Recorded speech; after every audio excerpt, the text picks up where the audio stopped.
Good morning મિત્રો. ચાલો મિત્રો, દાડો ઉગી ગયો છે. જોઈ લો, તમે જોઈ લો કિરણ, દાડાનું કિરણ જોઈ લો મિત્રો. આ મારું કામ છે ઈંટોનું. જો અમે બે જણા આજે દિવસની 1000 ઈંટ પાડી છે. જોઈ લો મિત્રો તમે. અને હવે 200 ઈંટની ખાલી માટી પડી છે. એ ખાલી હવે કાઢવાની છે અને એ અહીંયા કાઢવાની છે. જોઈ લો મિત્રો. ચલો, આ કામ કેવી રીતે થાય છે ને કેવી રીતે હું કરું છું એ તમને બધું આવતા વિડીયોમાં હું તમને બતાવીશ. જોઈ લેજો. ઘણી મહેનત મારા ભાઈ મિત્રો કરવી પડે છે. હું 2 વાગ્યાથી ચાલુ કર્યું હતું તો આજ હમણાં 7 વાગ્યા છે. દેખી લો, દાડો ઉગી ગયો છે. સૂર્યનું કિરણ જોઈ લો. 7 વાગ્યા છે. 7 વાગ્યાની 1000 ઈંટ પડી છે.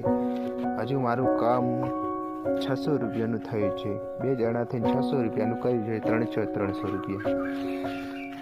હવે જે કામ કરીશ હું તમને એ બતાવીશ આગલા વિડીયોમાં. ચાલો મિત્રો, આપણે હવે રીસેટ પાડી છે. તેના માટે ચા પીવા માટે, ચા પાણી કરવા માટે. ચાલો મિત્રો, આ મારું ઘર છે. જોઈ લો તમે. ચાલો મિત્રો, હું હવે આવી ગયો છું આપણા ઘરે. જુઓ, આ મારો આરામ કરવાનો પ્લેન છે. પ્લેન કરો કે ખાટલો ગણો તો એક જ છે. અને આ છે મારું ઘર. નળિયાવાળું ગણો કે ટાબાવાળું ગણો કે કોઈ બી ગણો, ઝૂંપડું ગણો, પણ આ મારું ઘર છે. આમાં આવે હું તમને આખા બીજા વિડીયોમાં તમને હું બતાવીશ કે શું મારી પરિસ્થિતિ છે એ તમને સૌ બતાવીશ. ને આવી ગયો છું ચા પાણી કરવા માટે. ડોલમાં આવે ગરમ પાણી થાય છે બ્રશ કરવા માટે. ચાલો મિત્રો, હવે હું ચા પાણી કરી નાખ્યો છું. ચાલો હવે કામ ઉપર જઈ રહ્યા લાગુ છું.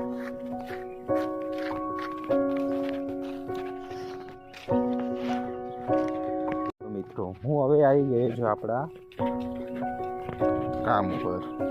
હવે હું તમને આ માટી, પહેલાં મારે આ માટી આટલે નાખવાની છે. અહીંયા નાખીને પછી અહીંયા ઈંટો કાઢવાની છે. ચાલો મિત્રો, કોઈ વિડીયો બનાવવાવાળું નહીં, હું જ છું, એકલો જ છું. ન કે હું તમને માટી નાખી. ચાલો મિત્રો, હું માટી નાખીને પછી તમને વિડીયો બનાવીને બતાવું. કેમ કે કોઈ વિડીયો બનાવવાવાળું કોઈ છે નહીં મારા ભાઈ. ચાલો, કેટલા 8 વાગી ગયા છે. કલાકની રીસેટ પાડી હતી, ચા પાણી કરી નાખ્યું છે. હવે અહીંયા હું માટી નાખીશ. ચાલો મિત્રો. હવે આપણે આ માટી અહીંયા નાખી દીધી છે. ત્યાંથી અહીંયા નાખી દીધી છે. જોઈ લો, આ પાવડાથી અહીંયા નાખી દીધી છે કાપીને. જોઈ લો મિત્રો. હવે આને હવે લૂંડા બનાવવા પડશે, ગોળ ગોળ. એ અહીંયા નાખવા પડશે. પણ ભાઈઓ, કહેવત નથી કે એક હાથથી ક્યારે તાળી પડતી નથી. આમાં 2 જણા કામમાં 2 જણા જોવે છે. કેમ કે એક લૂંડા બનાવે અને એક અહીંયા બેસે. અહીંયા પાડવી પડે. ચાલો મિત્રો, હમણાં હું એ તમને બતાવીશ. કેમ કે કોઈ વિડીયો બનાવવાવાળું નથી ને કે આ માટે હું કેવી રીતે કાપીને અહીંયા નાખું છું એ તમને હું બતાવીશ મિત્રો. અને મિત્રો, બીજું તો કંઈ નહીં. તમને લાગતું હશે કે આ ભાઈ કેમ વિડીયો બનાવીને આવા મૂકતો હશે, કેમ આ કરતો હશે. પણ મારા ભાઈ, બીજું તો કંઈ નહીં. પણ આમાં એવું છે ને મારા ભાઈ કે આ કોઈ બી કામ શીખવા લાયક છે. કોઈ બી આપણે કામ શીખેલું હોય તો એ આપણને અઘરું પડે નહીં. કોઈ બી કામ, આ તો જિંદગી છે. જિંદગી અંદર કોઈ બી કામ આયા કરે. એટલે શીખવું મહત્વ છે. એટલે આ કંઈ અને એવું કાંઈ નથી કે આ શીખવાડવા જ, એવું નહીં થઈ. કેમ કે મારી પરિસ્થિતિમાં હાલ ઘણી મુસીબત છે. અને આ કહેવત નથી મિત્રો કે મજૂરીથી પેટ જ ભરાય. બીજા કંઈ સપના જોયા હોય, કોઈ ઘર બનાવવાના, કોઈ બંગલા બનાવવાના, કોઈ સપના જોવાયા હોય એ ક્યારેય કામમાં, મજૂરીમાં ક્યારેય બનતા નથી. મજૂરીથી આપણું પેટ જ ખાલી ભરાય મિત્રો. અને એવું ખાલી એક મારા ભાઈ, ખાલી એટલી વિનંતી છે કે ખાલી એક લાઈક ને એક સબસ્ક્રાઈબ. હું જબરજસ્તી તો સાહેબ નથી કહેતો કે તમે મને એક લાઈક ને એક સબસ્ક્રાઈબ આપો જ. તમારું મન, તમને મન લાગે, યોગ લાગે તો જ મારા સાહેબ તમારે આપવાનું છે મારા ભાઈઓ મિત્રો. તો જ એક લાઈક ને એક સબસ્ક્રાઈબ અને એક શેર મિત્રો. ચાલો મિત્રો, એ હમણાં આવે એટલે હું એ તમને આ કામ બતાવીશ કે આ હું કેવી રીતે કરું છું. આ લોયા બનાવવા આવે એટલે હું તમને બતાવું કે આ કામ કેવી રીતે કરાય છે. હવે આપણે આ માટીના લોયા બનવા માંડ્યા છે. હવે આને હું ઈંટ પાડીને તમને બતાવીશ. જોઈ લો મિત્રો, હા હવે હું તમને પાડીને બતાવીશ. જોઈ લો મિત્રો, હવે હું આ ઈંટ પાડવા લાગ્યો છું.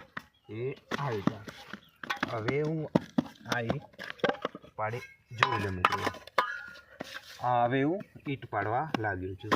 જોઈ લો મિત્રો, આવી તારે આ ઈંટ બને છે. જોઈ લો મિત્રો, આવી તારે હું કામ કરું છું ઈંટનું. અને મિત્રો આ મારા માટે એકલા માટે હું કે ઈંટ નથી બનાવતો, આ તમારે કામ આવે છે. આનાથી શું મકાન બને છે મોટા, ઘણું બધું ઈંટથી બને છે મકાન, મોટા મોટા બિલ્ડિંગો એ પણ આ ઈંટથી જ બને છે. તો મારા ભાઈઓ હું બધા માટે કરું છું. તો મારા ભાઈઓ ખાલી મારી એક જ નમ્ર વિનંતી છે કે ખાલી એક સબસ્ક્રાઈબ, એક લાઈક ને એક શેર. જય માતાજી મિત્રો.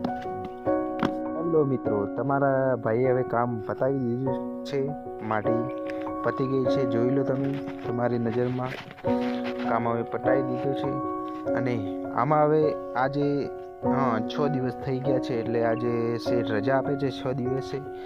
6 દિવસનો એક નાઇટનો રજા આપે છે શેઠ. સ્કૂલમાં પણ અઠવાડિયામાં રવિવારે રજા આપે છે સાહેબ. તો આમાંય 6 દિવસે રજા આપી છે મને. ચલો આવતા બ્લોગમાં તમને હું બતાવીશ. કાલના બ્લોગમાં નવો બ્લોગ કરીશ ઈંટનો, એ તમને આવતા નવામાં સવારમાં બતાવીશ.